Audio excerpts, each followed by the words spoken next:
Hello Capricorn, this is your monthly reading. Ako nga pala si Tin. Kung hindi mo pa ako nakikilala, thank you so much sa iyong time manood ng reading ko. At kung kusang dumaan sa iyo to, baka para sa iyong mga mensahe na nandito. Regardless of the date, kahit kailan man dumating sa inyo to, timeless reading naman po lahat ng readings ko rito. Sun, Moon, Rising, Venus signs, or even cross watchers, welcome po kayo manood dito sa reading. Kunin nyo lang kung ano yung mga useful, magandang maaaring mapulot nyo sa reading na ito. Yun yung i-apply ninyo sa situation ninyo. Yung makakabuti lamang, yung makakatulong lamang. Ha? Wait lang guys, nahulog yung baraha ko. At tuwing nahuhulog, nasisira. Kasi natutuklap ng kuko ko eh. Yan, nahulog si marriage card. Oh. Baka married ka na, pero hindi ko yan pipik ha. Magbabalasa muna tayo, Capricorn. Kung ano man yung mga makikita kong numbers sa cards, pwede nyo i-take down yun, note nyo. Take notes nyo yung mga numbers na yun. At tignan nyo na lang kung anong significance niyan, search nyo na lang. Hindi ako marunong sa mga numbers, no, wala ko alam sa numerology.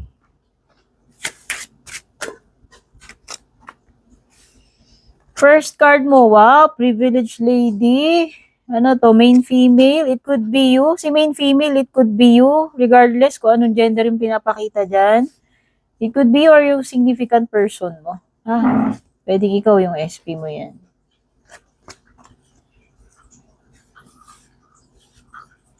Expectation.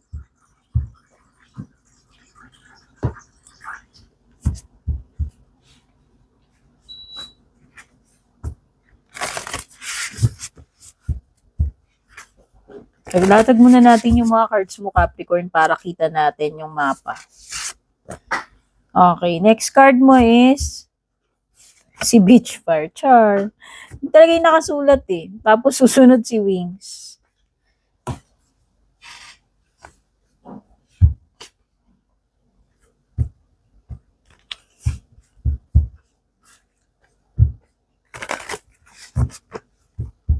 Nako, thank you nga pala doon sa nagpadala ng gift sa akin. Kaya lang ayaw niya ipa-mention yung name niya. Maraming salamat po sa gift. Sobrang na-appreciate ko po yan. God bless po sa inyo. Thank you rin doon sa mga laging nanonood, no? Pakiusap ko lang sa inyo, kung nanonood na rin lang naman kayo, sana wag nyo na rin pong skip yung mga ads kasi dyan lang naman po kami nakakakuha ng dyan lang po kumikita ang mga creator sa mga ads. And please don't forget to subscribe or follow kung kayo po ay bago. Patap na rin yung bell icon. Okay. So, for the tarot cards, kuha tayo. Wow, may mga dollar sign ka dito, Capricorn. Meron ka ring hagdan, alam ko na yan. May staircase na paakyat or pababa, depende. Okay?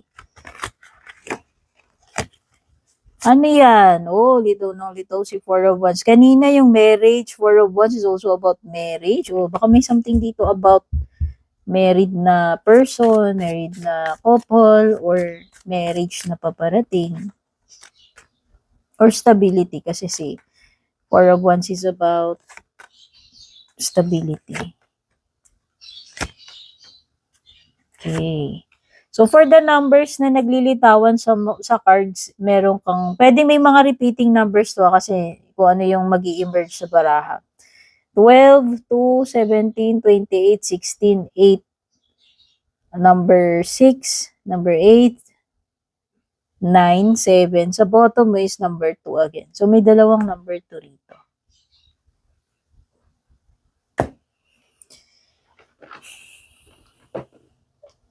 Number 2. 2 swords sa ilalim ng deck mo. Ito ay ano, maganda to. Ito ay magkakatanggal ng kung anumang blockage na meron ka. Okay? So, asahan mo na agad na kung anumang mga blockages yan, maaaring ma-clear out yan ngayong month ng May, ano? So, nakakakita ako ng matatanggal na yung stagnant energy, magkakaroon na uli ng continuation, magkakaroon na uli ng movement, progress. For some of you na naging indecisive kayo, nagkaroon kayo ng hesitation, nagkaroon kayo ng period na hindi nyo alam yung gagawin ninyo, maaaring ito na yung sign, no? Na magkakaroon na kayo ng clarity sa kung ano yung dapat ninyong gawin or a specific / particular path na dapat ninyong tahakin. Okay? Pero ito kasi is progress, moving forward, no?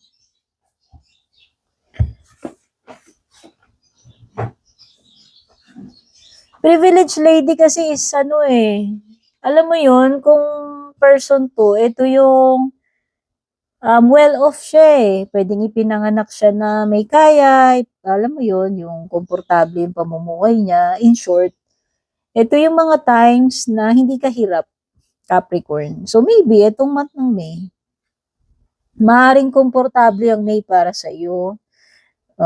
Yun na nga yung sign ng privileged lady, yung bang na-afford niya yung mga pangangailangan niya and hindi niya kailangang magtrabaho ng sobra-sobra, alam mo yun, para lang mabuhay, alam mo yun, yung bang hindi mo kailangang manghingi, mamalimos, no? Hindi ka hikahos eh. So, madali yung mga bagay. Kung hindi man ito about material, kung hindi man ito about pera, parang hindi ka nahihirapan eh. Pero, nakukuha mo yung mga yung mga pangangailangan mo, yung mga dapat mong makuha. Okay? Hindi mo kailangan mag-struggle. Pwedeng sign niya ng kung halimbawa na naging tight ka sa budget, no, pwede rin naman related sa pera. Mas mararamdaman mo yung yung mas maluwag itong month ng May. Especially lumilitaw itong mga dollar signs na to, tignan mo, 3 dollar signs. Abundance. Oh, 'di ba? Meron kang matatanggap, ano pa, gift, meron kang matatanggap.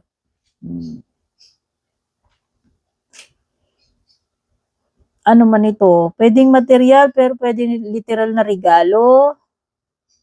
Pwedeng material, pwedeng hindi. Merong, alam mo yon, merong kusang darating sa'yo, may iaabot sa'yo, may i-offer sa'yo, may ireregalo, may ibibigay, may matatanggap ka. Sorry naman, ako'y daldal ng daldal at tumigil na naman pala sa recording yung aking camera, no? Siguro napuno yung storage, hindi ko alam, or nag-overheat. Minsan kasi pag nag-overheat, ganyan. Okay, and base sa aking pagre-review, tumigil ako doon, naputol ako rito. So, balik tayo sa gift. Sabi ko nga, meron kang magandang matatanggap. Pwede rin naman kasing opportunity ito, ino-offer sa'yo ng divine, o merong something na iaabot mismo sa'yo, kusa. Kasi nga yung privileged lady, kung naalala mo yung sinasabi ko kanina, kung hindi naputol yung part na yun, na dito sa privileged lady kasi, nakukuha mo yung mga bagay na parang hindi na effortless lang eh. Alam mo yun? Yung talagang parang kusang para sa'yo yun. Diba, for example, pinanganak ka nga, na halimbawa, pinanganak ka sa isang mayamang pamilya. Kumbaga, inborn na. Ito naman, itong gift na to, hindi naman sa sinasabi ko siyang inborn, pero parang kasi, parang alam mo yon, hindi ka nahirapan, blessed ka na may dumating sa yung ganitong opportunity na natanggap mo to, na binigay sa iyo to. Yun talagang para sa iyo, alam mo yun. Yun na-feel ko na energy. It could be na someone you know or someone very close to you, someone special ang magbibigay. Pwedeng material ito, pero pwede rin namang hindi. Kasi andyan si main female eh. So, ikaw yung receiver, and then kung sino man itong person na to, regardless of the gender. Huwag nyo nalang intindihin yung mga gender sa picture, no? Hindi naman ano yan. So, meron at merong maganda na darating sa'yo. Oh, blessing, material, or hindi. Pwedeng opportunity. Regalo yan sa'yo ng divine eh. Ano man yung bagay niya na paparating eh. No? At ang nakikita ko is meron ka success with the wings card, nandiyan yung abundance mo, andyan yung staircase mo, no? And ang na-feel ko kasi nung nakita ko ito, unang-una matatanggal yung blockage na sinasabi ko sa iyo, no? And papasok ngayon yung breakthrough, papasok ngayon yung mga pagbabago, papasok na uli yung yung babalik na yung natural flow, magkakaroon na uli ng progress. Etong action na to, staircase and wings, is pag-elevate, magle-level up. Di ba binanggit ko rin yung pag-move forward dito. May pag-abante eh. So yan, overall nakikita ko, especially when it comes to material, mga pangangailangan mo, sa pera mo, merong abundance dyan. Pero abundance is not always about money. Pwede rin namang ibang bagay yan, like kagaya ng sinasabi kong gift na matatanggap mo. Ang ibig lang sabihin nito, blessed ka ngayong May kasi hindi ka hirap. Hindi mo kailangan na yung masyadong magpagod para lang doon sa bagay kasi kusang namamagnet mo, kusang pinapadala sa iyo. Speaking of abundance, anong nakasulat? Being a thoughtful steward for the money you already have. Okay? Merong mga sinasabi dito na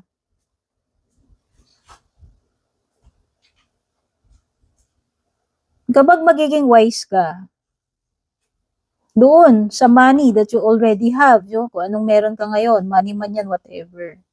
Yun yung sikreto na lalo ka pang mas nagki-create ng abundance. So, kung depende yan sa pag-handle mo ng abundance mo, ng material or ng pera, no? Kapag marunong ka, pag wise ka, practical ka, alam mo kung paano mo gamitin sa tama, palaguin, no? Yun yung the more na lumalago lalo yung abundance sa iyo. Ayan, no? Mas marunong ka mag-handle and the more na mas marami yung mag-show up sa iyo na abundance dito, especially yan kung pera yan. Ganda, dollars yan Malaking amount yan if ever. Kasi ang daming dollars, di ba? Kung halimbawa pera yan. Ito naman is pagtitake ng action. Kung gusto mo magkaroon ng improvement, kung gusto mo magkaroon ng pag-angat, success, progress, kailangan mong mag-take ng iyong first step, especially kung hindi mo pa nasisimulan yan. Kasi without action, baliwala rin. Hindi rin talaga kikilos yung sitwasyon mo. Mananatili ka lang doon sa step 0 or lugar na yan. Hindi uusad yan kung hindi mo kikilusan So, importante na sabihin natin, nandyan yung magandang pagkakataon, nandyan yung pagiging privilege mo, blessed mo, binibless ka ng divine, nandyan yung mga offer, nandyan yung mga blessings, nandyan yung mga kusang dumarating sa'yo. Pero paano mo siya mame-maintain? Paano mo siya mamamaximize, balong mapapalago, and continuous yung pasok ng blessings and abundance. Yun yung parang sinasabi dito Okay? Pero itong wings na to, yan, na-explain ko na nga, dahil may wings yan, in-associate ko na kagad, na-feel ko na kagad kanina yan na parang somewhat related siya doon sa pagtitake mo ng action.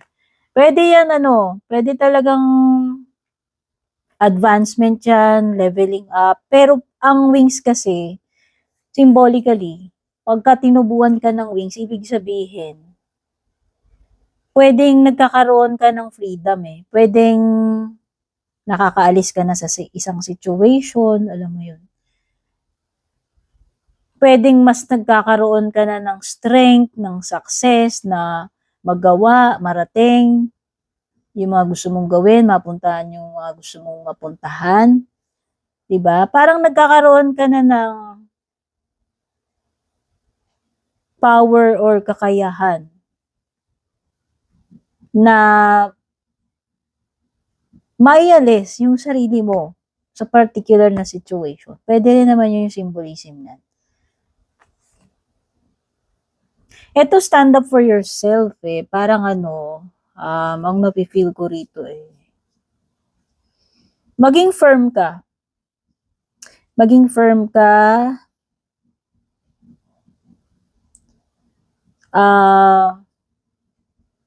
Kung paano mo dalhin yung sarili mo, yes, yun din yun. Pwedeng to eh, pagiging,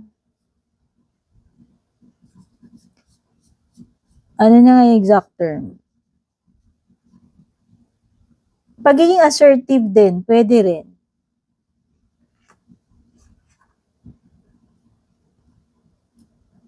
Pero more on, para sa akin, more on doon sa kung paano ka maging firm in, paano mo panindigan, yan. Paano mo panindigan yung mga iniisip mo or prinsipyo mo.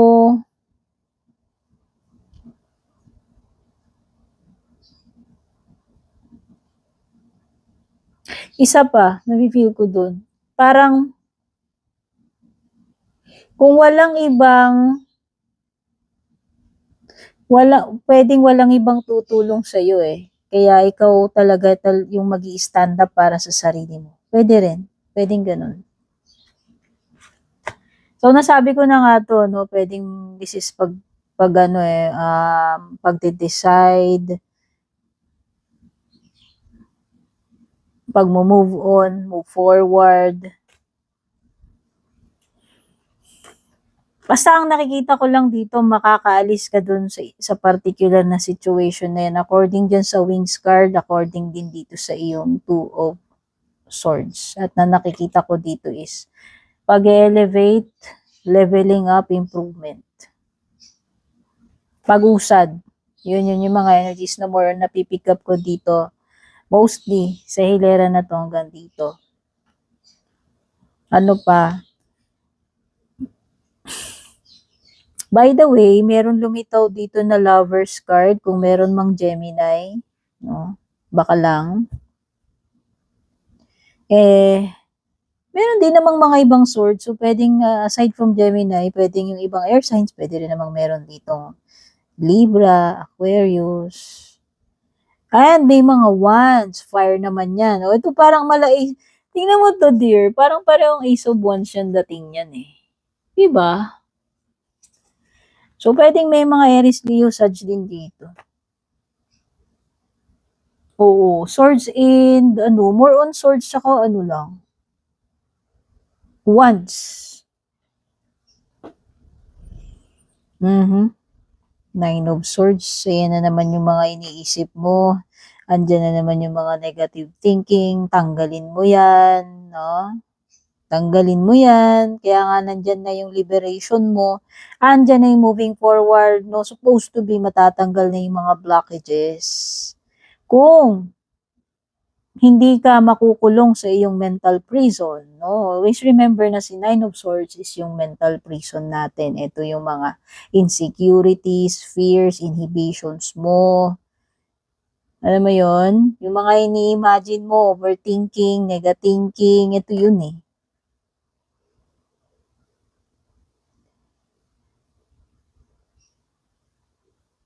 Palayain mo yung sarili mo rito kung halimbawa hanggang ngayon stuck ka pa rin dyan sa ganyan. Kasi ang nakita ko talaga makakalaya ka na eh. O baka naman, pwede naman ang indication nito ngayong Mayo talaga eh. Ito na yung moment mo na makaalis ka na dyan sa ganyang klaseng energy, place, situation. Capricorn. At ang susi dyan eh kung paano ka mag-isip eh. And ang susi dyan is yung pagte-take action. Kasi sabi ko nga, yung mga plano, yung mga iniisip mo without action is walang kwenta. Okay, importante pa rin na yung 3D. Ibig sabihin yung anong tawag dito?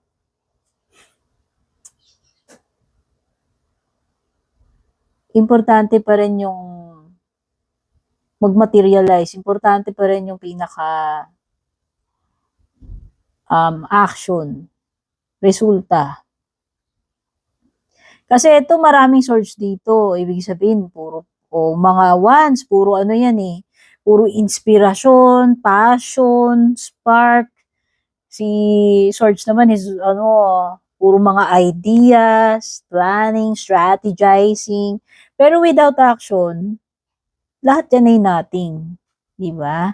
Yun yung nafe-feel ko eh. Kasi majority dito, ayan, nandyan na nga yung spark mo, nandyan na yung mga inspirasyon mo dyan, drive mo, andyan na yung mga naiisip mong mga ideas, strategy mo, kulang na lang talaga dito yung mag-materialize na. Gawin mo, simulan mo, lalo na kung hindi mo pa nasisimulan yung mga yan. Kasi nga nakakakita ako ng maraming datong, abundance, leveling up, liberation, financial independence pa nga yan. Kita ko. Okay? Merong something na liberating dito eh. Yung lakas ng energy na napipick up ko eh.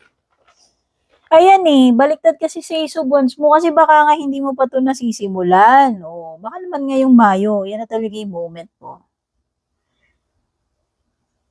Nagsimulan. Kasi nga, yun din yung ino-urge na itong mo, action card mo dyan eh. Okay? So, stop procrastinating.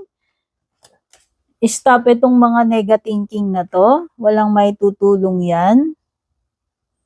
Simulan mo yung dapat mong simulan.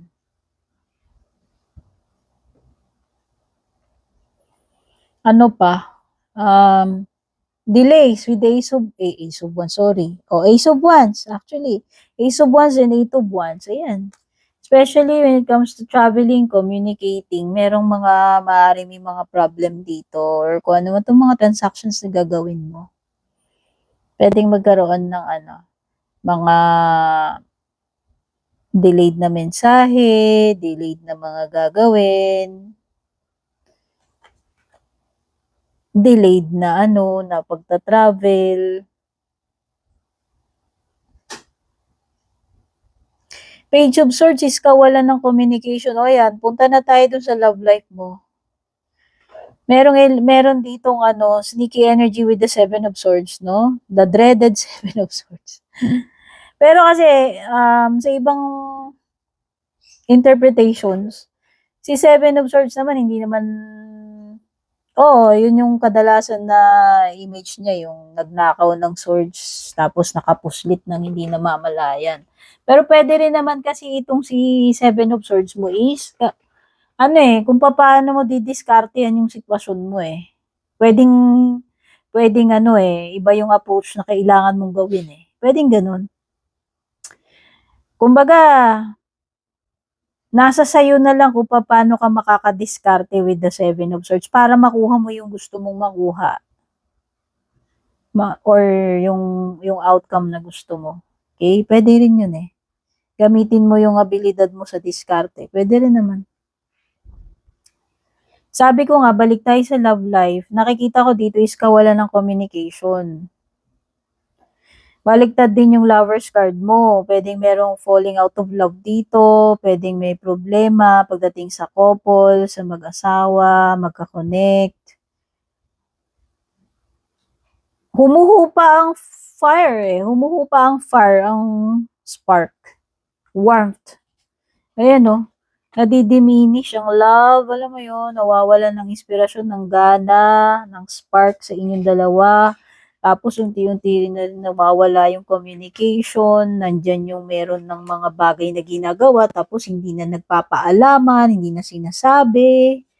Pwedeng may mga sikreto, pwede na nga may mga tinatago dito, patalikod, hindi na alam mo yun. Andyan yung energy ng palihim, patago, patakas yung yung ginagawa,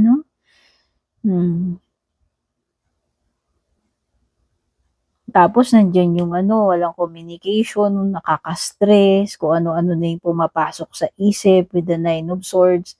Lalong nasisira, nakakaapekto sa relationship hanggang totally mag-break up, magkaroon ng pag-fall apart sa connection na to, relationship na ito, no? Nandiyan na rin yung mga insecurity, selusan, alam mo yun, dudahan with the Eight of Wands.